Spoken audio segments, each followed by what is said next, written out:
So like from a design perspective, this is something I've thought about for like years. Like I personally, I've been having these kind of discussions, like this exact topic, for my whole life, because the games have always been on this like trajectory of like, are they a narrative medium or are they not? And especially because there's a visual element to it, it immediately draws comparisons to filmmaking because it's visual. It's literally on your TV the same way a movie might be.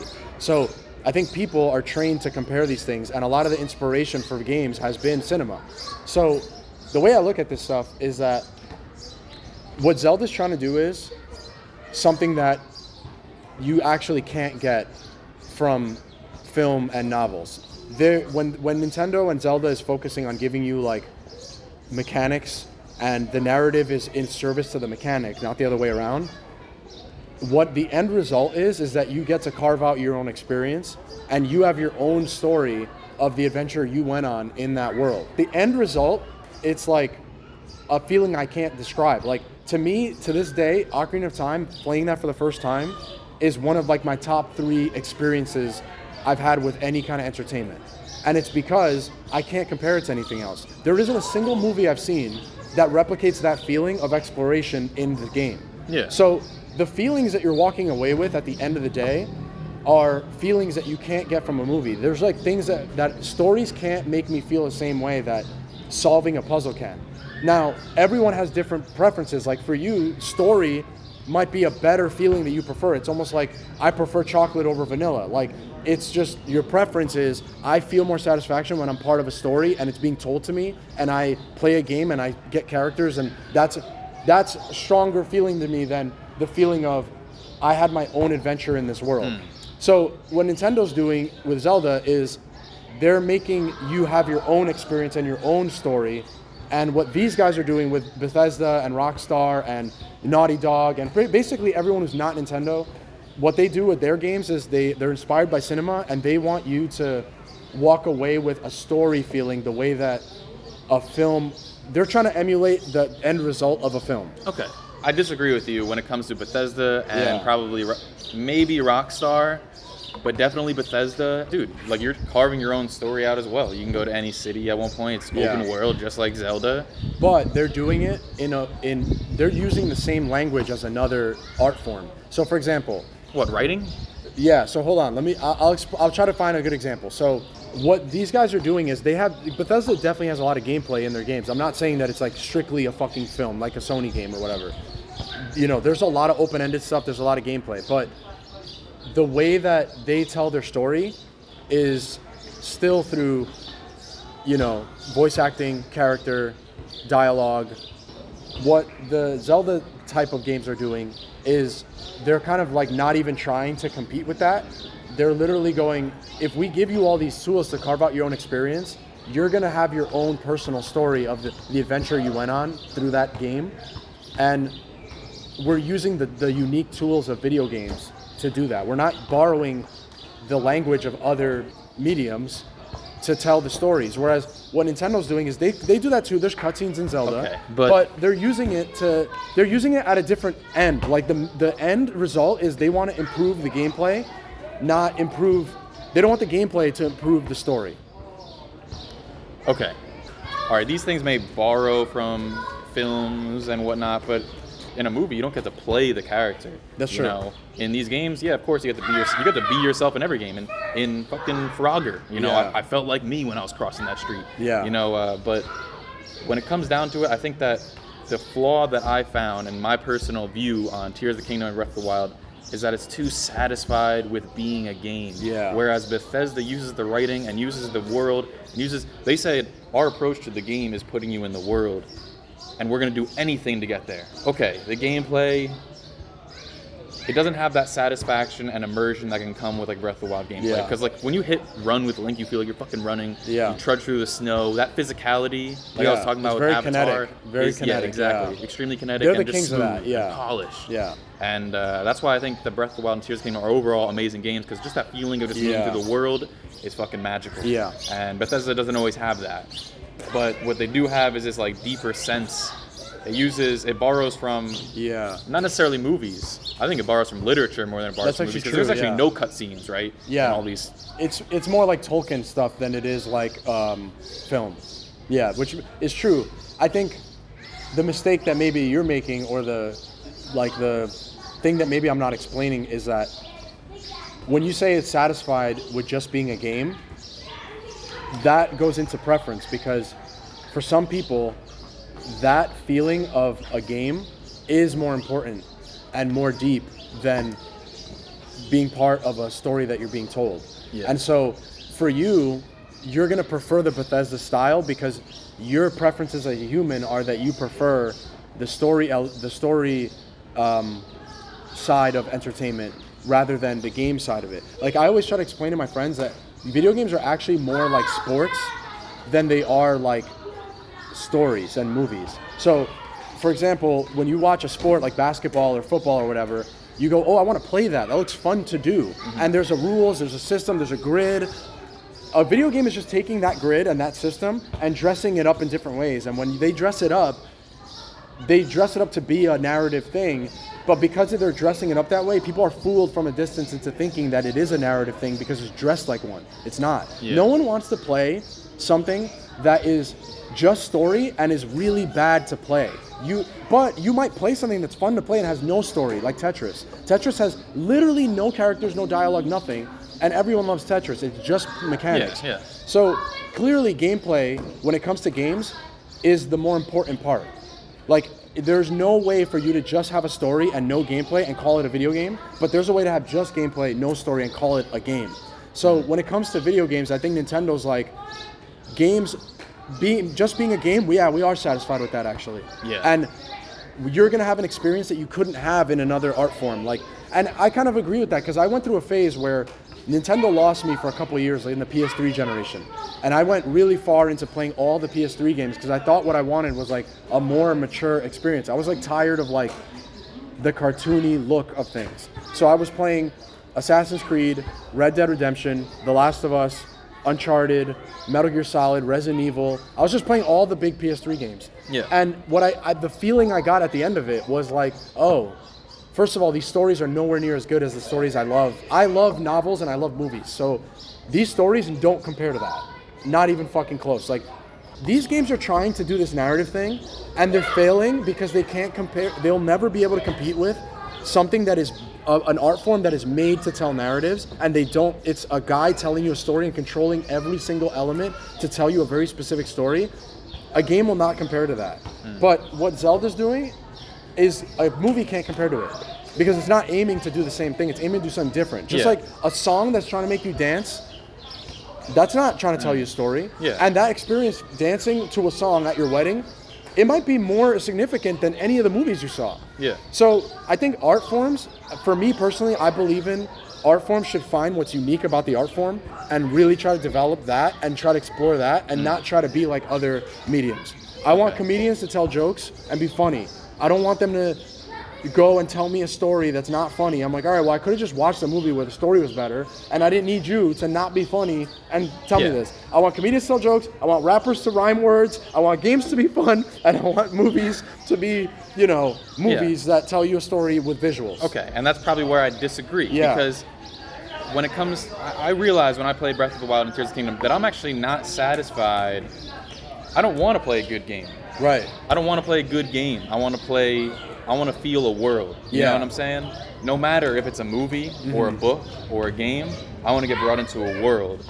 And when it doesn't have any literary aspect, where it doesn't have characters that, I guess there is this literary aspect of it being a legend and, your Link and this and that. But I was just so unsatisfied with so a game, right, like Tetris, right, those need to fulfill a level of gamesmanship, right? They need to have these mechanics that are very good. Yeah. Whereas when I'm just in a 3D space and I'm a character and I'm surrounded by a world, what is actually the definition of a game now? Yeah. There is none. Life is a game, you know what I'm saying? You can say anything is a game to a certain level. So for me, I just want to live in a world, and I was very the mechanics are so good, and the first 5 hours of Breath of the Wild are so, when it's laying out the mechanics for you, and the story is so on point then, because you're just like, the mystery of the world is still out there. Yeah. And in some ways it does actually achieve that, because that mountain was so far away, and when you got there, it was fucking designed, and it has a society, a race, things you gotta, so in a way it did deliver on that world, but it just, the lack of literature didn't fulfill the part of my brain that wants to, the art part of my brain. Yeah, I see what you mean. You know? So I definitely feel that. And I, like, back in the day when I was going through that phase, that's kind of what I felt too, where I was like, you know, I want it to be this bigger experience. But what I think maybe you're saying, and what I was feeling at the time, was that you're defining it. You're not, when you say you want to be part of a world, you may not realize it, but your definition of that might be more narrow than you think. You might actually, what you really think is that you want to be part of a narrative world, and you don't know that that's really what you're saying. So, like, for example, the things you said earlier about how kinetic Zelda is, and how when you run, you feel like you're running, and, you know, the abilities that I was talking about, like how unique they are. I was part of a world, but just in a tactile, like, practical way. And that is something that is unique to video games, and that's why I like when they explore that. Like, the feeling of gliding down the mountain, or making this contraption that did this thing, or ascending through the mountain, or gluing these things together, or running through the field, burning the thing. You are part of that world in a way that you've never been part of another world. So they are giving you that world feeling, but not in a narrative sense. So I think when you say you want to be part of a world, what you really mean is like the Witcher style of it, where there's this overall encompassing story, and for you that works better. But for me, the tactile, like when I'm playing Metroid and I'm doing a space jump, I felt like I'm jumping in space. Like, there's something about that experience that the way I remember it is so unique in a way that's so different from, like, you know, those narrative focused games. Yeah. Whereas for me, I think when I get that super engaging sandbox and mechanics, it just makes me crave, what am I going to do with this? You know, like, where is this going to go, and where am I going to get brought? Yeah. And it doesn't, even if it has no humans, you know what I'm saying? If it has nothing, like, what's that game? The one with the loop, where you're just, basically there's no alien. Other one, Outer Wilds. Outer Wilds, yeah. There's nobody around, but it's on you to uncover the history of, like, the universe and how to stop this thing. Did I finish that game? No, because I got tired of the loop shit. But I thought that was pretty cool, where it's like there's this mystery to solve, and there's something to do that's not just play the game. Right. Like, whereas Zelda, it's like the mechanics in the sandbox are so good. Yeah. But all it's gonna do is add more elements to this, and then, like, doesn't really. Yeah. The thing is, when I went to go, you know, I say in my review, it's like I was ready to give that game after Gerudo Town. I was like, yeah, this is so close to 5 stars. Yeah. You know, because Gerudo Town would hit home so well. But when I went to, like, go take out Ganon, it was just like another quest. Yeah. I didn't really feel like, here we go. Whereas Mass Effect 2, I was like, final mission. Yeah, and I actually think Breath of the Wild, that's one of the mistakes with it, is that things are more spread out, and I think they fixed that in Tears of the Kingdom, where the motivation, that's why, so, like, the reason they even have any story elements at all is because they're trying to use it to motivate the player to want to do the things that they do. So, like, they want you to be motivated to beat Ganon because you care about Zelda. And in Breath of the Wild, I feel like they didn't achieve that well enough, because I fucking hated Zelda. Yeah, she was so annoying. Link. Yeah, and everything's so spread out that I remember when I first played that game, I was like, I got off the plateau and I'm like, I don't really know why I'm doing anything. And I didn't really like that as much. But in Tears of the Kingdom, the way it opens, they open with the story stuff. It's not like Breath of the Wild in that way.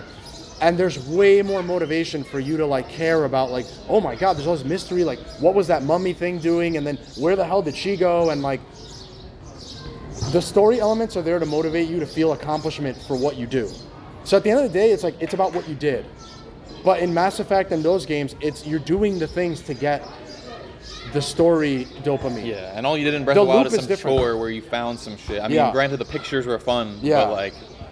Yeah, and like this is actually a perfect, let me put it this way, like, I had this debate with a friend of mine a long time ago, because he really likes Red Dead Redemption, and most people do. And whereas for you, it's probably clunky. For them, the clunkiness is immersive.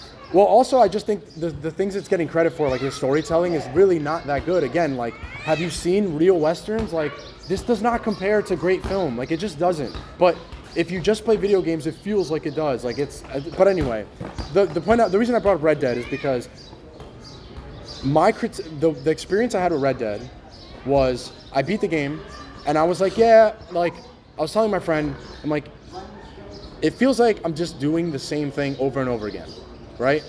So that's how I feel about Tears of the Kingdom, Breath of the Wild. And he was like, that's how I feel about Zelda. And I'm like, okay. So then I started analyzing it, and I realized that those two games are the perfect example of how the point I'm trying to make. They're the perfect like illustration. So in Red Dead, the actual gameplay loop, I'm not exaggerating, is you're in this world. It's, you know, this cool cowboy western thing, and there's a letter on the map. You go to the letter, cutscene is triggered, you meet a character, and then you and that character get on horseback, and you go to another point of the map, and then you're talking that way too, and then you get to that point where you have to shoot a bunch of guys, and you just slow-mo shoot all the guys, and then the character has a resolution. For some it's like, you know, oh, you found my daughter. For some it's, oh, I was looking for this thing. And from a narrative perspective, everything is always changing and evolving. There's a new character, new story, new motivation for why you killed the guys. You're going in different places. From an aesthetic and narrative perspective, what you're doing is actually different every time. But from a gameplay perspective, and from what am I actually doing as the player, it's literally walk to the letter, watch cutscene, ride the horse, listen to the person, shoot a bunch of guys. I'm not doing a lot of different things on my controller. I'm not making decisions as a person in the world. I'm not in the world. I am a passive passenger in that world. And then he's like, yeah, that's how I feel about Zelda. And I'm like, okay, but if you're playing Zelda, like let's say Ocarina of Time, the way that he felt playing it, the guy who loves Red Dead, he's like, yeah, I went and I had to do a dungeon, got an item, got another item, went to another dungeon, got an item, went to another dungeon, got an item until the game is over. And I'm like, yeah, but what you skipped is that as a player, as a person in that universe, when you go to a dungeon, you're battling enemies. A lot of them are different. They change throughout the game. It's not just slow-mo shoot a guy. You're getting items that all have different abilities. You're navigating and exploring an environment. You're solving puzzles. You're breaking things. You're collecting things. There's a side quest. There's money. You're making decisions as a player. Like, you're in the environment. You're not a passenger. These things aren't just passing you by. You have to actually do things. Yeah. So, and also, by the way, the items that you get in Zelda are usually very unique. Like, they're usually not things that you're used to getting in every other game. Whereas in Red Dead, I've played a million games where I rode a horse, I shot people. How many third-person games have I played? I'm pretty sure all of them have horseback riding and shooting. In Zelda, it's like, I can't think of a lot of fucking games that have Ascension or Fuse or an Ocarina of Time, like floating boots or a long shot or a bomb that crawls up a wall. Like, I'm not saying that my friend was wrong, and you're not wrong. It's just a preference thing. It's just, I prefer when games focus on the unique things about video games and they use the narrative elements to motivate you to explore that world. I walk away with a unique experience that I haven't gotten in any other medium. Whereas what Red Dead did is it gave me a story. I barely played it. I was barely asked to do anything as a player. And therefore, the end result is similar to something I've gotten in other mediums. Yeah. But it's inferior. It's similar and guaranteed inferior every time. Like, right now, I could barely tell you the story of Red Dead, and I beat the entire game. Talking about Red Dead 1 or 2? The first one. Okay, yeah. I didn't even want to play 2 because they just made it more of a simulation, like, narrative-focused game. And it's a beautiful game. Thing. It's a look but don't touch game. It's beautiful, but you can't do anything. And in Zelda, it's, you could climb everything, you go up a waterfall, you can blow comparison to things Zelda, up. I agree, but like in Red Dead, you can tell that like the sandbox is for real. It's not like one of those games where like, it's just a lot of like, look and don't touch. It's like, but maybe I'm just kind of... You can't really go off the beaten path. Like, you can't really... Like, it is an open world, and you can, technically, but there's nothing to do there. Like, you're not going to go under a waterfall and find a cave, and then that gives you something useful that you could actually use. It's like, everything is very, like... You can just trigger narrative branches that you may have missed, and if you're very focused on narrative and that's satisfying you, that's going to be great.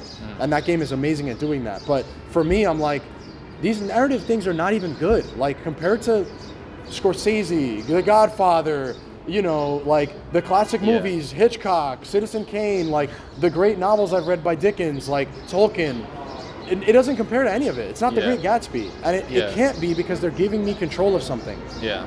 You know what I mean? Yeah, and like you don't really necessarily make decisions in the story either, which is one of those things that is closer to games. That's where I think Witcher is like, it's based off books. This Witcher 3. Yeah. Have you played it? I haven't yet.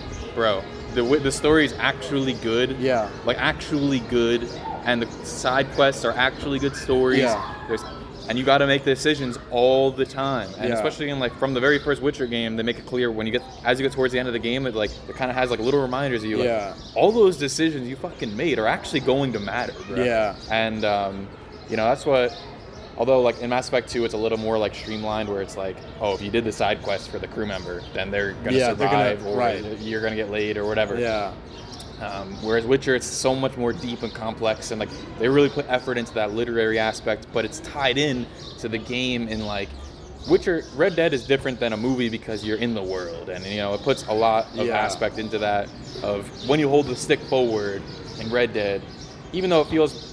You can kind of compare it to Breath of the Wild, where it feels like, bro, I bet in Red Dead 2 it looks really satisfying. So even though it's clunky, and you hold fucking forward on the stick and your guy steps through mud and stuff like that, that adds a lot to the game where it's like immersion and stuff like that. And again, there's no wrong answer. Like, it's all preference. Like, I'm just saying what my preference is, and I also think there's a reason why Zelda is held in a higher esteem, because people feel something that they can't even describe that is different. And like, I think, like, when I listen to a song, like, lyrics are not as important to me as the music. If the music is bad and the lyrics are fire, I'm not going to listen to that song. But there are plenty of songs that I don't even know what the lyrics are, and I listen to it because the music is good. And the music is the exclusive part of that art form. So lyrics is like poetry, like it starts to overlap with other mediums. And you can have lyrics that enhance the song, enhance the music. But I don't want to listen to something that is really bad music or really boring music and just really interesting lyrics. Like, I'd rather just read a book at that point or read a poem, you know? But when a music has an emotion that matches with the lyrics, let's say like Time, Pink Floyd, right? Yeah. It brings you into a place that is just... Right, but see, the music is the important part there. Yeah. They're both working in tandem. Like, I'm not going to say that one part is more important than the other, but the overall goal is that they were doing something sonically, and the lyrics were part of the sonics. Yeah. It's not like a Willie Nelson song, for example, or like a Johnny Cash song. They use the same chords for every song, but they change the lyrics to tell a different story. Some people love that. I personally don't want to listen to the same song with different lyrics. Yeah, but when you have these lyrics on top of this music, then it adds something. Like, whereas for me, like gameplay, like, dude, I just love the 3D space, that feeling of moving around the world. I guess you can infuse literature into all these things we're talking about, right? Sure. Into music, into films, games, and all that stuff. And for me, I think I realized that maybe just my passion is just the stories and the writing, because a game needs to, when it has that literature, it really elevates it to that fucking next level where it's no longer just a game to me. It's a place I was, and it's more of a human experience to me. Whereas Zelda is just kind of like, it's more of a toy. Yeah. You know? And to me, I just don't, like, my preference and the way I look at art and entertainment, I don't think that, like, it being what it is and it being, for me, it's much more, like I said earlier, the experience I had with Ocarina of Time and Metroid Prime and a bunch of other games that I really like even Metal Gear Solid, like the first one, when your heart is racing because you feel like you're going to get caught, there aren't, that to me is a big experience. It's not less than literature. It's not less than, it's a different thing. And like, I don't look at it as like it being less than. Yeah. You know what I mean? It's not just a toy for me. Like, it's, for some people, sports are bigger than anything. Like, some people's relationship to baseball and they watch baseball. Yeah, but a championship game feels more like the regular season, where I feel like Breath of the Wild and Tears of the Kingdom are just regular season all the way through. I don't have those ups and downs of the story where it's like, oh, this is the big moment. I think you do, but not from a story perspective, but you do have those experiences as a player. Like, there's a failure state in the game and and you have to try again, or oh man, I have to figure this out, or oh man, I should do this.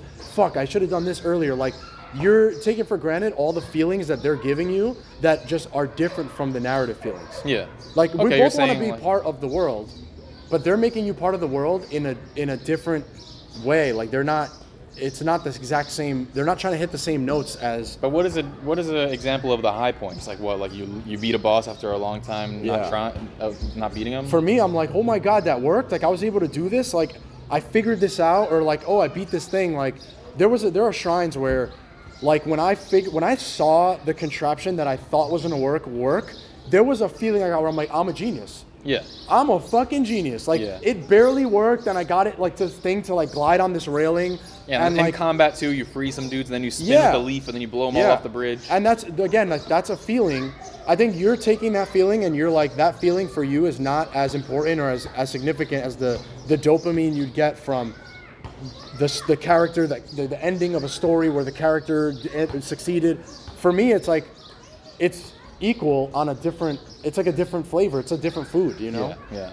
But don't you, when you get to a city in Breath of the Wild or Tears of the Kingdom, is there ever a part of you that is like, oh, I wish I found something besides somebody telling me? Because that's my biggest complaint again. Like, oh, did you know? Link, you're awake after 100 years, and Ganon is evil, and blah, blah, blah. Is there any party that walks into a Breath of the Wild, Tears of the Kingdom city, and is just...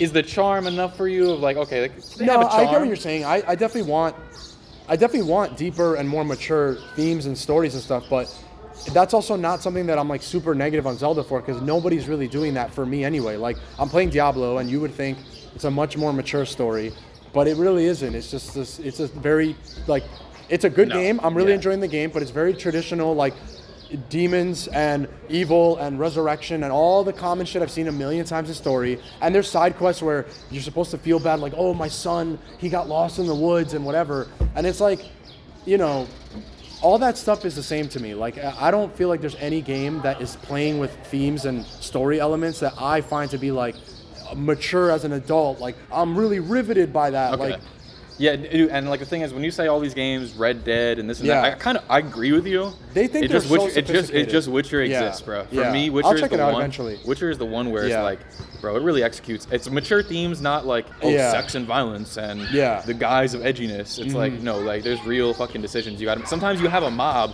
on you, and it's like. I also will say that Breath of the Wild did something that was also pretty. I found it interesting, and I don't know the reference point. Like it's not cliche to me, like. If you look at the story and you get all the memories and you actually look at what Zelda's character is in that game, she like resents Link. And that idea is actually really interesting. I kind of wish they did more with that, but... Wait, in Tears? No, in Breath of the Wild. So if you get all the memories, you find that like Link can just use the Master Sword. So he's fulfilling his purpose in that kingdom, and she's like...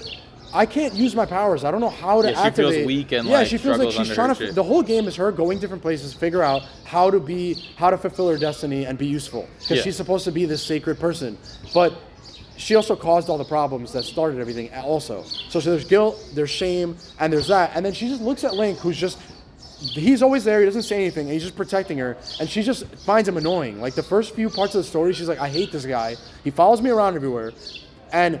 He can already fulfill his exact purpose of using that sword and protecting me. And it seemed like it just came easy to him, and he's not overthinking any of this. Meanwhile, I'm busting my ass trying to figure out how to do everything, and I can't. And that idea, that was interesting to me. They didn't do as much with it as I wanted, and I kind of wanted more of that. So far in Tears of the Kingdom, I don't see anything that's like that on that level that's that interesting so far. But I don't have all the memories and shit yet. Tears of the Kingdom story to me is a step up because there is this mystery of what is this other civilization thing. The mystery is Zelda its biggest strength. Went forward in time or some shit, went backward in time, and then she's like coming back temporarily and does drop stones or whatever. That's cool. It's a little bit of a mystery. Yeah, and I like that. Like, also, I will say that the other thing that Zelda does, and I think is a big problem for me with other fucking games, and it kind of is involved with the story but kind of not, it's just the art direction. Like after Ocarina of Time is my favorite game ever, but it has very generic art direction. Like it doesn't look very pretty, even if it looked the way that they wanted on the manual. It's a very generic fantasy tropes, dragons and castles bullshit. Majora's Mask and every game after that, aesthetically, they started getting really creative with it, to the point where the game has things in it that don't look like anything you've ever seen. Like in Breath of the Wild, the Guardians and stuff, like they're inspired by like ancient Japanese shit that I didn't even know existed. I thought ancient Japan was all just like the houses and samurais. Apparently there's like a whole other side of ancient Japan aesthetically it's like super interesting, and that's where like the Guardians and like the pad and like a lot of the ancient stuff comes from in Breath of the Wild. And then when you go to Tears of the Kingdom, I'm like, I don't even know what the reference point is for the Zonai stuff, but it looks so cool and different and unique. And then also just like the Ghibli kind of art style and everything. Like, I want to be in a world that is unique to look at, and I'm a little bit more drawn to that than I am to like Mass Effect and maybe Starfield and like all these games that are like, I've already seen all that. Like, that's not unique. It's not a unique look aesthetically, because I'm very into like the visuals. Like, even if the story's great or not, I can give something credit for just like visually being very iconic and unique. Yeah, very well designed and stuff like that. But yeah, just distinct. I don't know. Tears of the Kingdom just looks like shit on the hardware, in my opinion. Yeah, like you mean like you're talking about not the art direction. Yeah, you're talking about the graphics. I'm not talking about the art There direction. are definitely times where that game is ugly as hell. Like, And draw distance stuff, I'm like, even oh my like the God. good design shit, it doesn't render until you're 3 feet away from it. You know what I'm saying? I feel like Tears of the Kingdom, they really dropped the ball. I was wondering why it looked so much more ugly than Breath of the Wild. I watched a video and I saw like in comparison, Breath of the Wild has more of a blurry look, whereas Tears of the Kingdom, they tried to like sharpen the graphics that are further from you, and you just see that it has no detail. Right. You see it's like really low poly and barely textured. They wanted you And also to it see, runs like shit. Yeah. You know, I feel like people are going to hate.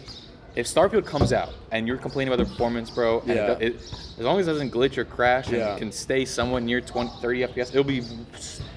Tears of the Kingdom, I was so fucking... Yeah. The frame rate just pisses me off. Yeah. The only thing I would say There are about the parts you frame need to rate... play at 20 FPS. Yeah, for sure. And you can... The fucking worst thing about the game is that you can make it chug on command, because it's that bad with certain things. Like, once you take out the Ultra Hand in certain areas, You can it just pull out immediately Ultra Hand at any point. It immediately chugs. The one like caveat I'll give it is that, like, because obviously right now everyone's talking about how disappointed they are that Starfield's running at 30, and like, you know, Redfall just came out and it runs at 30, and people are shitting on it for that. Yeah, I don't know why people are talking about Redfall. That's just a bunch of console fucking idiots. That Yeah, just want but I will say that the difference is that it's not an excuse. If something runs bad, it runs bad. You know what I mean? I'm never going to say Zelda runs great. But at least with Zelda, I'll say that, the expectation wasn't for it to run at 60. It's running on a Switch, and the Switch was outdated in 2017 when it came out. If a game decides to stick at 30, that's perfectly fine. Yeah, the expectations were never there was going to be at 60. Yep. You know, so that's the first thing. The second thing is, at least when I look at what that game is doing, I'm like, okay, at least I get why you run at 30 and you chug, because you're doing a bunch of crazy shit. Yeah. With Redfall, it's like, okay, I bought a next-gen console that's $500. It looks it's like a PS2. first-person shooter. It looks like shit. It's not doing anything creative gameplay-wise. And then it runs at 30? The fuck is that? Rest in peace, Yeah. Arcane Studios. Yeah. Man. That's one of my favorite studios. My Twitter name is OB Arcane. Oh, that's why. I didn't even know I that. fucking love Dishonored. Yeah, I love the sandbox, the immersive They sim. should just not have been... they should have just been able to make what they want and not, like, hey, make a game as a Vampire service. shooter game. What is that shit? With Starfield, like, look, I'm personally, I care about frame rate, but if the frame pacing is good, I'm okay with it running at 30, especially because that game is doing something, again, like Zelda, where it's like, it's doing something crazy where I can understand why it runs at 30.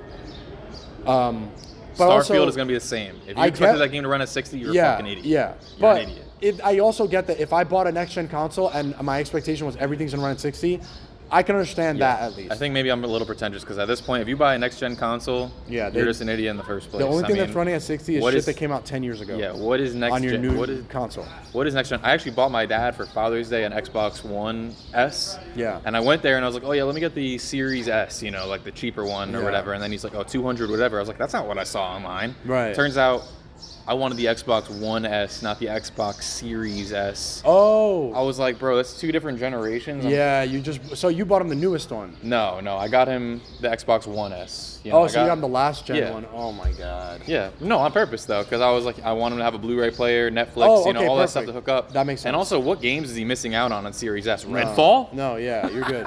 The next gen hasn't even really started. It's like we're 3 years in, and every game that everyone's talking about is a remake or a remaster, and like I don't know. There really isn't like a Yep. game yet to buy a PS5 for yet. And that remaster shit is now accepted. Back in the day, it was like, Yeah. oh, they're remastering this, make a new Yeah, game. Now it's like yeah. Resident Evil 4, Yeah. Game of the Year. Yeah. I'm like, Game of the Year, what year? Yeah, 2004. Insane. I definitely would want it to be, in an ideal world, I would want the story stuff to be more mature and for me. But what's there isn't bad, and I think it's good enough, and it works for what they wanted to do. And the end result is that the experience is a unique experience that I can't compare it to something else. Okay. You know? Yeah. And I can't necessarily disagree with that. Yeah. It's just that I really realized when I played Breath of the Wild that I don't, you know, a lot of people all through my life it's been like, oh, people are like, I want to make films, I want to Yeah. make games. I always realize when I start to put in the work and I have to face the hours of like working on something or whatever, that I actually don't love it as much as love whatever word or Yeah. medium as much as other people. I just love that experience of getting immersed in a world, you know, and like Yeah. maybe actually books, you know, I do actually love, you know, writing and stuff like Yeah. that as to the level that people say. But I'm Yeah. not. But you know, that's what I really realized with Tears of the Kingdom and Breath of the Wild. I was like, wow, okay, so this is what good game design truly looks like, where Yeah. you really modeled this sandbox that is Yeah. incredible. It runs really well, but then at the same time, I realized that just wasn't enough for me. And it carries over not beyond the gameplay, where if you play on like surround sound and stuff like that, you have such beautiful sounds. The sound is so good, you're so immersed. Yeah. But as soon as you do the gamey part and complete, it goes. Yeah. And it fucking blasts. It's like on a surround sound, Oh, bro. so It's you're- mixed too loud. That's funny.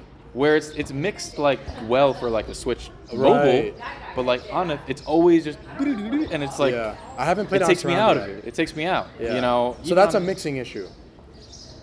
Because that's a technical like sound. But it's a purposeful balance. mixing direction where they want it to be a game. I don't see what necessarily you're saying. disagree. I see what It's you're just saying. that it so wants to be a game that it takes Yeah. away from the immersive me being in a dungeon element. Yeah. It has to go.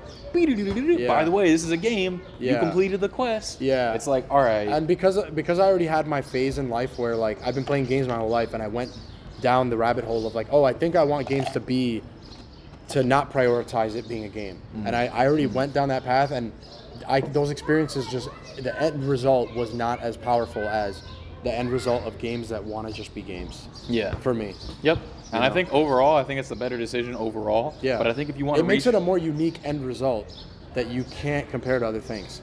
yeah. I just think, you know, when it comes to that next level, when people talk about masterpiece, you know, for me, Breath of the Wild Tears of the Kingdom will never be a masterpiece because Yeah. it just doesn't even try to But execute on that literature. can you here's the thing, can you acknowledge that? Because the thing is, you also need to be able to like take away your preferences from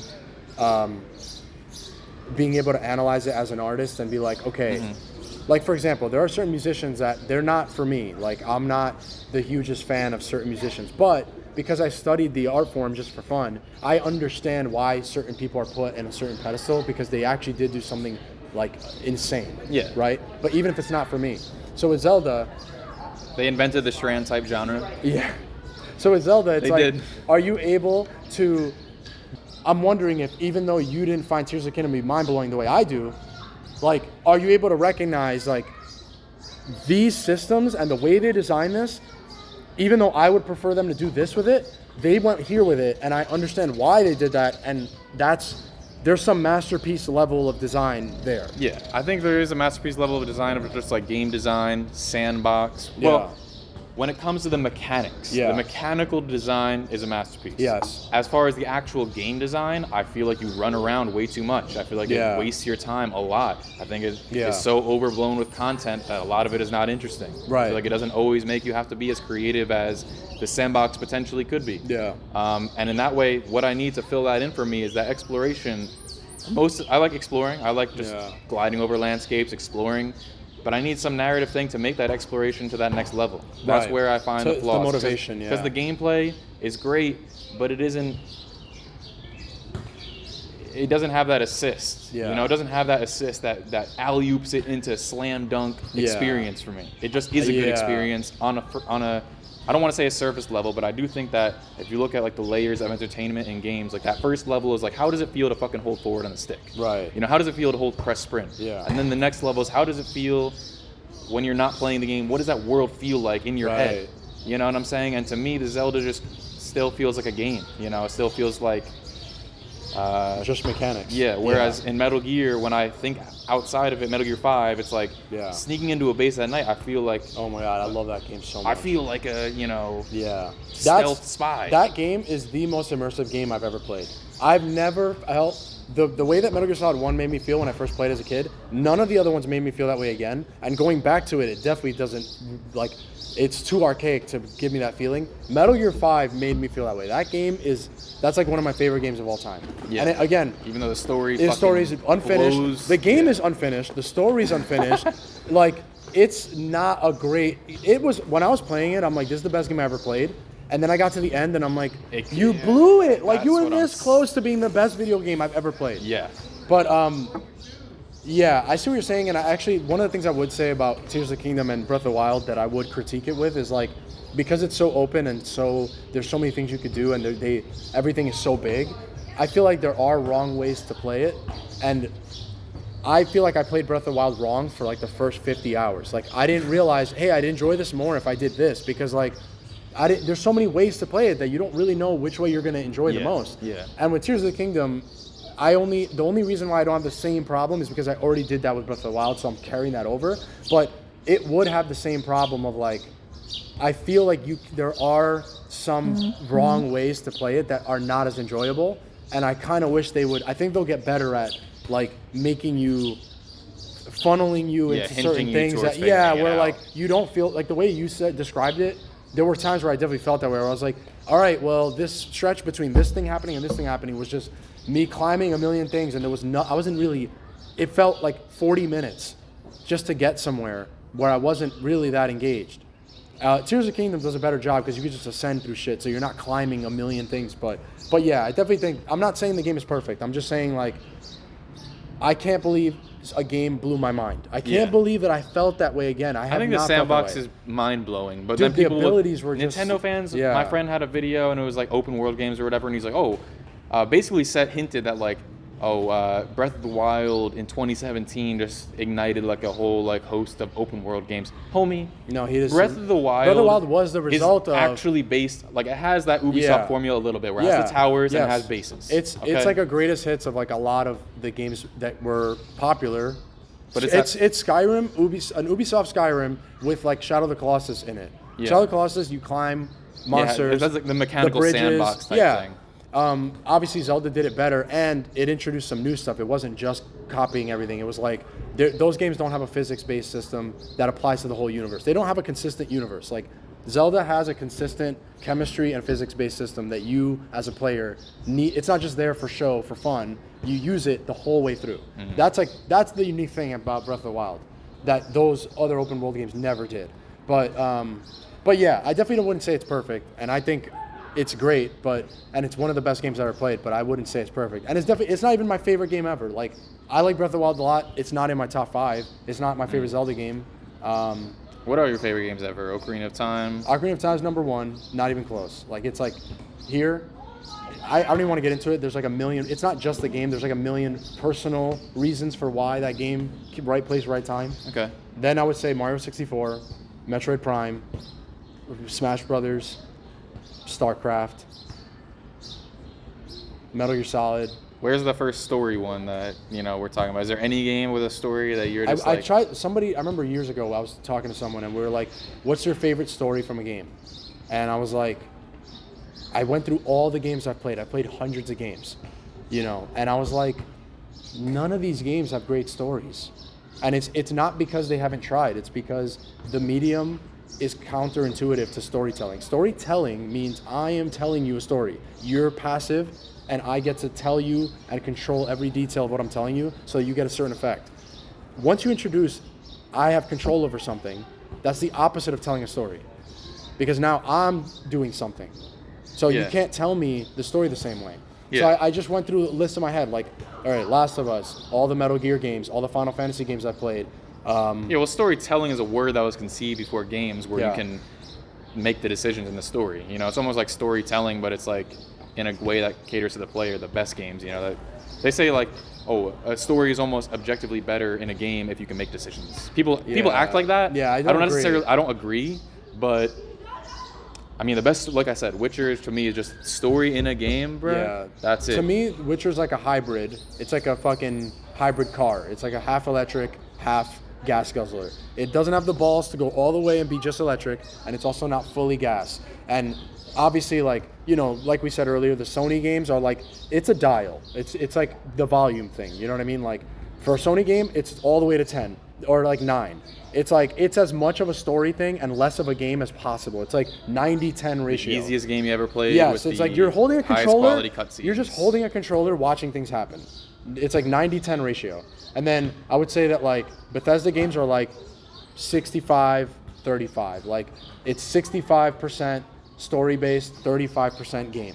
And then Zelda's like 90-10 gameplay story.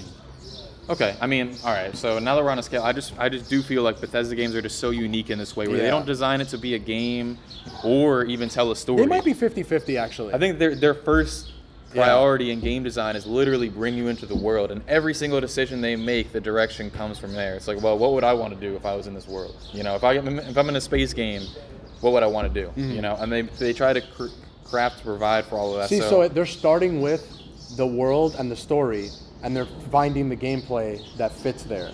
Whereas what Nintendo does is they find gameplay that's interesting and fun in and of itself and something you've never done before, and then they find a story to wrap that up. Whereas, you know, the Bethesda formula is different. Like, the Fallout is like, okay, this is a post-nuclear detonation world. The world is fucked up, and it's a really interesting idea where you're like, I'm curious about that environment, so I'm gonna play this game. Yeah. You know what I mean? And then hopefully it has enough good characters, you know. Yeah. And that's the thing with, like, dude, I hated how in Tears of the Kingdom, after you beat the wind boss, I don't know if you did already. Yes, I did. Yeah, so you get the ability, and you have the assistant. Instead of you actually having, like, kind of a cool character, I actually like that character, yeah, the bird guy. Tulin. Yeah, he's actually kind of funny and cool and has a little bit of a charm. But instead of him sticking around with you on the rest of your journey and maybe like giving you any type of story or anything, you get a hologram mechanic that just follows you around. And to me, that was like the epitome again, so where I was like, fuck perfect example, because right there, from a story perspective, it's better for him to have the character to follow you, because again, it gives you more of an emotion and purpose, and then maybe he talks. But from a practical perspective, it doesn't make sense, because then you would go into a cave, like with him being a hologram, he can pop in and out of your ring. You could turn him off. You can you don't have to worry about him being a real person that could die. There's all these practical reasons why him actually being there would be bad, and it would limit the gameplay. So they made the decision of like, the gameplay's more important. If he just popped in and out, bruh, as his real character, it's a Nintendo game. I don't take it that seriously. We're like, oh, it's breaking my immersion now that he just spawned in here. But would it be weird that he doesn't talk, or that you're in a cutscene and he's not involved? They should have wrote that shit in. But they should have put that effort in. But then it's like, let me have crew members. Now you have to multiply that times every single cutscene. And again, it's only gratifying from a story perspective. It's not gratifying from a gameplay perspective. Well, they don't need to write it into everything, because like other games will do that. Disco Elysium, right? I have an assistant, and a lot of times you'll say some whack ass shit, and he won't even say anything with you. But then there's other times where he butts in, right? You know, so it's like they pick and choose where to insert where he butts in, and I know what you mean. I just mean like if I could have a crew and characters and like that literary element that I like about games, or like about media, just try to do it. Like, you guys. You sound like me when I was in that phase, and I understand exactly where you're coming from. But I guess for me now, once I realize that I'm not going to that world for that, those kind of little changes don't bother me as much. I'm going to that world so that I literally feel it, man. Like that scene where you're bouncing off of those boats in the sky to get to that wind temple. I can't like describe how that felt. That felt amazing. I didn't even know what was in the wind bubble. I'm like, what is up there? And then you go and you fucking fly in there. That is something I've never felt before. It's so unique to that medium. No, it had cool mechanics in the fact that they just introduced this blow thing and then you get to use it.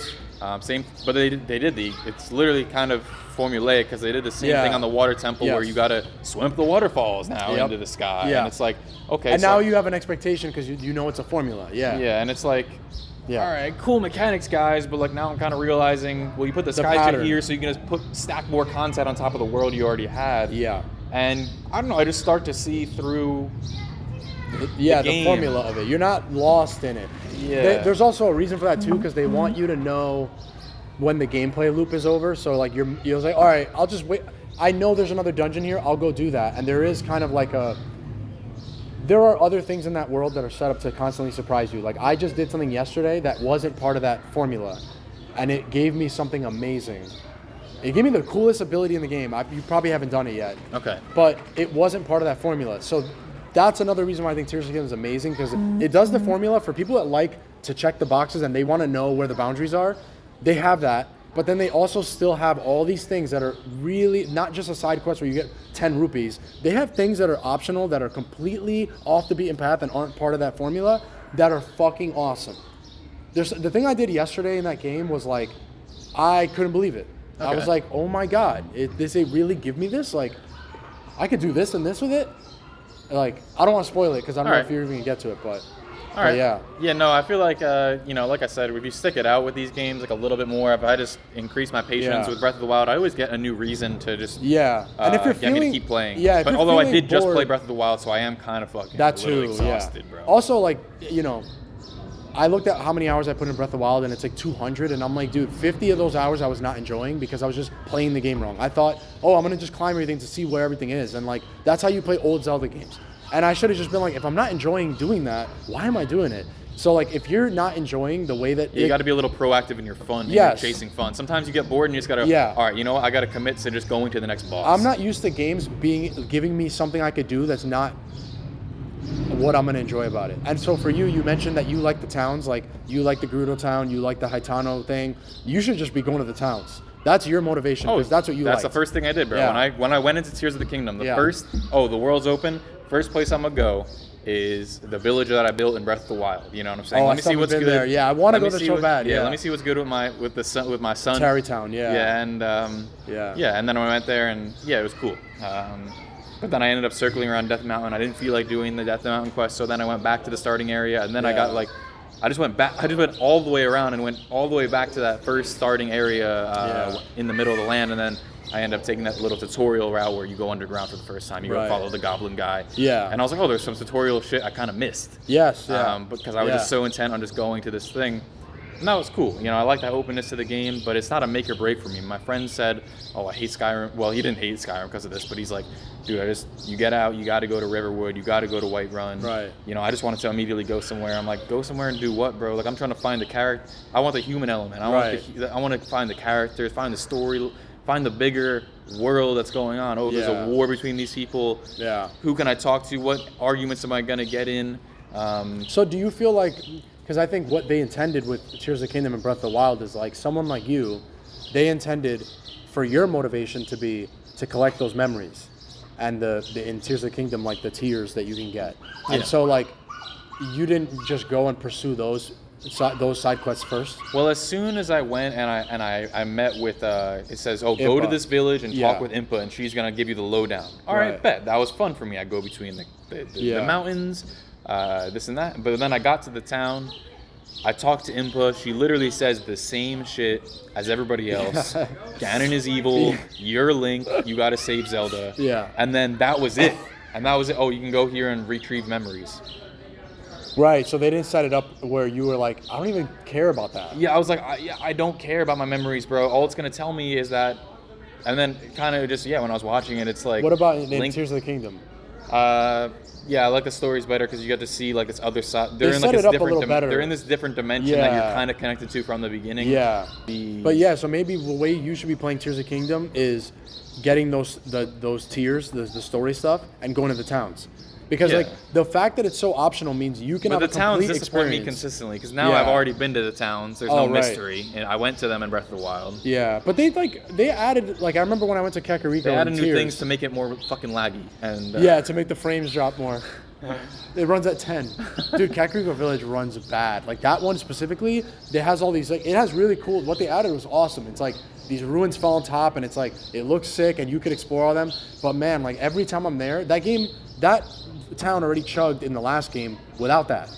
Now it's like super chug. So it does break the immersion. The chugging definitely breaks it. And I could be wrong about this, but like in Breath of the Wild, the jungle area is like lesser known because you don't have to go there. It's literally it's in the southeast, and it's just kind of Yeah. I don't know if it was removed in Tears of the Kingdom, but I kind of went near there. I went to that one village that was kind of in the jungle. Yeah. And it looks way different. extreme low quality graphics, and then it's taken over by The pirates. The pirates. Yeah. And They broke everything, like all the houses they destroyed. Yeah. And then I just did that yesterday or 2 days ago, and like you have to rebuild that town. yeah, and that's Yeah. cool. Yeah. But the view distance, I feel like that's where I was like, when it comes to the action in Tears of the Kingdom, I feel like, Yeah. bro, the view distance is so small. I can't even see the guys I can't even see like all the enemies at once. Yeah. And then it also looks like shit. And then also it's just like,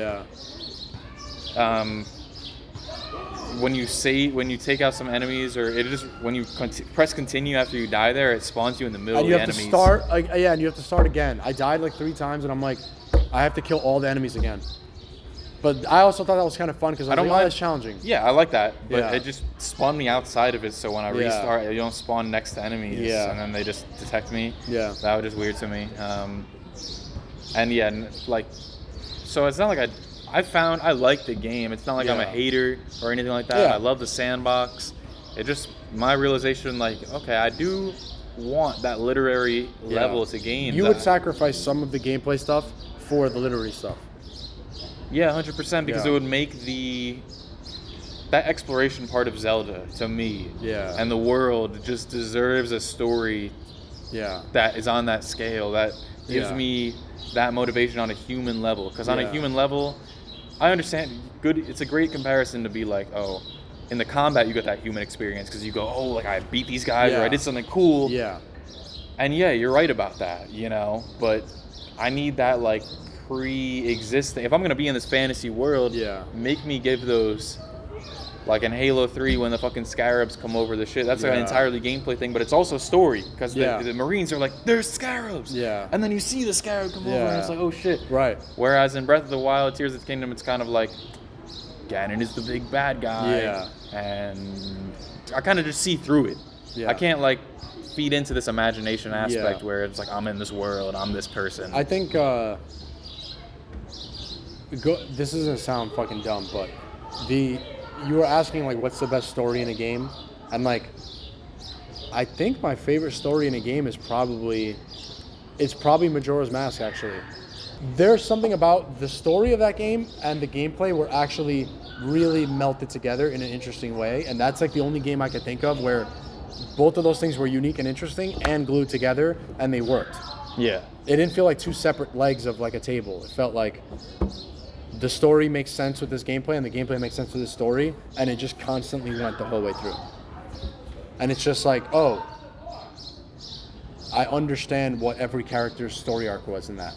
And it's like a super simple rudimentary N64 game. Yep. So it's not this big budget thing that you would think has an amazing story. Yeah. Yeah. All right, well, that pretty much wraps up. I think you did a great exploration of like this writing thing, and I think you had some great points. So yeah, thank you, man. I would have loved to talk about Starfield more. Are you gonna play Starfield? I'm not sure yet because I don't have an Xbox, and like maybe I'll get a PC and play it on Game Pass. Oh, but okay. There are very few games I play when they come out. I usually I have to wait. I'm in the mood. I'll play a game when I'm in the mood to play that kind of thing.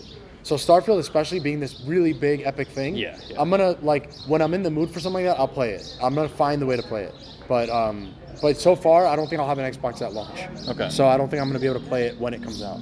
Yep. Yeah. No, yeah, that's for me. Space Skyrim, I'm fucking down. Yeah. And everything they showed, they have spaceships, they have fully customizable spaceships. Everybody is like, yeah. The last thing they showed, everyone's like, this is crazy. Like, this is gonna be amazing. Yeah, and I talked to Gump, and he's like, it just feels like to me they're trying to do everything. Like they're trying to do this, they're trying to do that. I'm like, but he meant it in a bad way. As Bethesda, he just feels like they're gonna fuck it up. They're gonna fuck it up too thin. But I was like, bro, Bethesda always does that because all that stuff is there just to play the game part of it. Whereas what it's really about is just making you feel like you're in the world, and then letting you make the decisions and then explore this world. And all right, side bet. By the end of this year, just the Game Awards, not every other publication. There's obviously 1 million people are going to do Game of the Year. Yeah. Which game is going to win Game of the Year? Starfield or Tears of the Kingdom? And that brings in more for me. Starfield still needs to execute. It needs to not cyberpunk. It needs to, you know what I'm saying? Yeah. It needs to and it's a Bethesda game. It needs to not completely and fuck it's a up. Bethesda game, so you already know day one it could be a disaster. I'm already ready to be mad at people saying, "Oh, but Starfield performs bad." All right, so Tears of the Kingdom performs good. Yeah. You know, so, but yeah, Game Awards, what is going to win? Yeah. It's such a hard Think about decision. that audience. Like, not necessarily what you, because you might disagree with it, but I'm saying, try to guess what they're gonna pick. I think for me, it just says We don't know. there's anything two about, audience. There's the Zelda, there's the Nintendo mainstream audience. Yeah. There's the Bethesda. There's the surprise mainstream audience of both of them. Where like yeah. Skyrim, I remember before it came out, it was like, oh, all your friends are gonna be playing this, and I was like, bro, they're not getting off Modern Warfare 2, and then they did. Yeah, Skyrim was like a phenomenon. Yeah. And same with Breath of the Wild. We were just talking about how normies will suddenly be like, oh yes, I got the new Zelda game. Yeah. I'm like, what? You have a Switch? Can't believe it. And yeah, which one is bigger though? That's the question. Probably Nintendo. Right? No, Zelda's definitely bigger, 100%. Especially because they're on Zelda's on a console that has 120 units out there. Like Starfield is gonna be on Game Pass. They don't have like that many. You're not even gonna know because it's a subscription, so you don't know how many people played it. They don't tell you. Microsoft does not report their sales numbers. They never tell you how many people downloaded the game. You have no idea. But I would assume Zelda's bigger. I mean, I think it sold like 10 million copies in a day or something. Like, that's insane. And I do feel like, but then also it may just bring in a lot more, hey, who knows, maybe Game Pass subscribers are going to exponentially rise when Starfield comes out. Yeah, that's true. It could happen. That's what they want to happen, yeah. Yeah. But then who do you think is going to win Game of the Year? At the Game Awards only.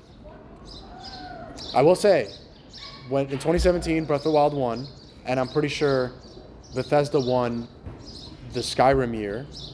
And I think they won another one after that. I don't think Skyrim had Game Awards at the time. I think it was like the VGAs or something like that. It was like they changed the name, but it was like a Jeff Keighley thing. Yeah, and I think they did win in 2011. Because Skyrim was 2011, and the Game Awards I think started in 2009. Did Fallout 4 win anything when that Maybe. game came out? 2016. I don't remember. I feel like they won one other one. Okay, because I mean, given the sci-fi nature versus fantasy, I'm gonna have to say that they're gonna go with Starfield. It has better graphics. Yeah. Yeah. You know, that crowd. But would they? I don't really. Who knows? I mean, I think it's the gaming press. But if I had to guess, I think they're gonna pick Zelda because Zelda, at the end of the day, when all is said and done and the fucking dust settles and the hype trains are over for every game, I think Zelda is gonna be remembered as like a way more unique experience. And Starfield, from what I've seen so far, at best, it's going to be amazing, but there isn't a single thing yet that I've seen where I'm like, okay, you can't do this in any other game. But you can't walk into a Bethesda written city in any other game. When you walk into a city in a Bethesda game, you're going to get hit with a bunch of different narratives. There's going to be different alliances, and it's going to go deeper than you expect. You're like, wow, they really fucking designed this shit out. They really wrote all these characters. I feel like for the only thing that could hurt, I think the thing that could hurt them is that there's things to compare it to. Like, some people are going to be like, all right, let's compare this to Cyberpunk. Let's compare this to the last Bethesda game. Whereas with Zelda, there's only one point they're going to compare it to Breath of the Wild. That's it. Yeah. Because it doesn't even compare to the other Zelda games. They're so different. And then there's no other open games that do that. So that might be the edge that Zelda has, is like there's less comparison. And comparison is always the way that things get torn down. So, I don't know. I could see either one winning, but obviously we haven't played Starfield, and like, who knows? It might be bad, or it might be the best game ever, or it might be like, we have no idea something that they have that is like really unique that none of us know because we're still like 6 months away or 4 months away. And they said, like one of the guys, it was like, asking the developers, what's their favorite part of the game? And somebody's like, the ending. And I was like, it's crazy to think about. They have this massive game. I almost forgot that it has an ending, right? Yeah. And like, dude, in Starfield, you're going to be able to Earth is like uninhabitable. Yeah. You're going to get to go to Earth, go there. I imagine, at some point. Yeah. That's going to be like an unforgettable experience, you know, to me. This is going to be like what No Man's Sky wanted to do. This is going to be like, oh, this is actually this. Yeah, I mean, it's a role-playing No Man's Sky. Right. You know? But people are like, oh, this stole No Man's Sky. What, did No Man's Sky invent the concept of being of space and landing on planets? And exploring, right. I'm like, are you serious, guys? I remember people were actually saying that. I was like, bro, you're such a dumb comment when Starfield first got, this is like No Man's Sky. Bro. Yeah. I could see both games are probably just going to be between these two, and either one could probably win, because if Bethesda nails it the way even with like the buggy shit that they've shipped in the past, people still fucking love every one of their games except for like Fallout 76. So like, I imagine that this is going to be on that level. Yeah. And they've already promised that they're addressing the performance stuff. Like, that's why they delayed it. Yeah. so many times. Yeah. So I like- think it's gonna be. I think it's at worst gonna meet expectations, Yeah, there's still and the expectations are high. Yeah, there's still reason for. I think people are like talking to Todd, bro, in these interviews, and they're like basically trying to like expose anything where it's like, is this game gonna perform well? People were worried after Fallout 76, and Todd needs to like face the fire head on and say like, this game runs at 30 FPS. It's like I've been playing it on Series S, so it definitely runs well. So hopefully that shit works out, and hopefully the game is fire. Yeah. I'm hoping for a fucking dude. Like I'm hoping for Skyrim. It has to be Skyrim in space. The depth of the narrative. It needs to execute. Now the space combat looks good. Yeah. I think it'll be good. You know. Yeah. There's no way it's gonna be bad. Yeah. That's already not part of the equation. Like even Cyberpunk, it launched with all these performance issues, but the game itself is really good. It's just they had performance problems, and then on PC it ran well and it was amazing. So okay, I mean, yeah, I haven't played it, but like I need to play it for myself because I haven't played it. I'm just saying how people feel about it who are excited about it. Yeah, because it seemed like a lot of people were like, oh well, the performance issues, blah blah blah, but the game's actually pretty good or whatever. But I never hear like when this happened in Cyberpunk, That's true. I was stunned. Whereas in Witcher 3, there's like, especially towards the end, when you get towards the end, it's like. You watch the scale of the game is like not only like narrative like physical, just the narrative scale. It's like you get towards the end and you're like, I get to do like that wasn't the final mission. I get to do this. Oh, there's just so many. Yeah. I'm gonna play Witcher 3 eventually. Yeah, it's just one of those games that I remember completing, and I was younger. You know, this is 2017 or whatever, so it's 5-6 years ago. So maybe people say the gameplay is clunky. I think they're just trying to talk about, it's like with Avatar with the story. It's like, okay, you're trying to talk about the one thing that does bad. Just like with a fighter, when their stand-up is too good. Oh, but the wrestling. Yeah. The wrestling is going to be trash. Yeah. All right, you know, But you also got to like, I found that for me, like part of the reason I don't even use social media is because like, again, like I'm not a consumer. I don't look at myself that way. So I'm not interested in what consumers have to say about a game. So like any game, no matter how good or bad it is, you're going to be able to go on social media and find the group of people who think it's amazing and underrated, and the group of people who are shitting on it for no reason. And you get caught up in the counter narrative. Yeah, like, and then I'm like, especially a movie. I don't give a fuck Because anymore. every Spider-Man movie that comes out, it's a fucking masterpiece. And then I have to go see it, and then I realize that, well, Spider-Verse is pretty good, but like it's not a 10 out of 10. It didn't have an ending. It's a goddamn part 1. Yeah. All right? Don't call it a fucking masterpiece. Yeah, so I just personally like, I don't even want to argue with people about like, oh, Tears of the Kingdom, or it's mid, or this or that. Like, good, you think it's that. That's fine. Like, I have no interest in carving out this, like finding the people who like hate something that I really like. I also don't do the opposite. I don't surround myself with people who just like it. Like, I don't want to be a part of either one of those things. But that's why I think this discussion is a little more interesting, because it's not just content on versus. It's more like the exploration of like what is narratives in a game, and like how do we view games in general. You know what I'm saying? Yeah, that's exactly. Like, I want to have these conversations, not social media, this is mid, no explanation, just it's mid. And there's also this problem now of like everybody's top 10, their top 5. It's like, what? So what's objectively the best? It's like everybody's gonna have their own favorites. Like it doesn't. People also just don't understand the difference between subjective and objective. Like, but when it comes to art, there is no objective. There you can never say that. I mean, there isn't. You have to go by a measurement. Like, what changed? If rap albums, which one changed hip hop the most? Like, you can argue an objective thing of like, this guy had this effect. That's objective. But whether you like it or not, that's subjective. Most people can't separate those two. And if you're just talking about something as a consumer, what I like, what I don't like, will I buy this new thing, will I not? All they care about is the subjective part of it. And I'm not interested in just that. Like, what am I going to learn from a guy who just says he doesn't like things or tells me the things he likes? I don't understand the reason behind it. I can just replace you with one of the people who likes it, and I'm in the same spot. There's nothing to learn from that. Like, I don't care. Yeah. You know what I mean? It doesn't affect anything. Yep. It's not fucking team sports. Although I do enjoy like having sometimes that bounce of like somebody loving it or hating, especially haters, where you get to like, the way I address them is always going to be like analytical and stuff. So then I get to explore my own ideas by addressing that shit. I kind of feel the same way about talking to a dumbass people about politics. It's like, well, I have to defend myself. I actually need to say what I think. Yeah, you have to form your thought. Yeah, that's actually true. That's true. But the thing is, people don't even do that. Most of Twitter is just quoting and be like, can you believe thinking this? It's literally just ratios. That's it. Not engaging in actual conversation. So all right, we got through the conversation. I feel like, do I need an outro? I feel like I'll just cut this shit.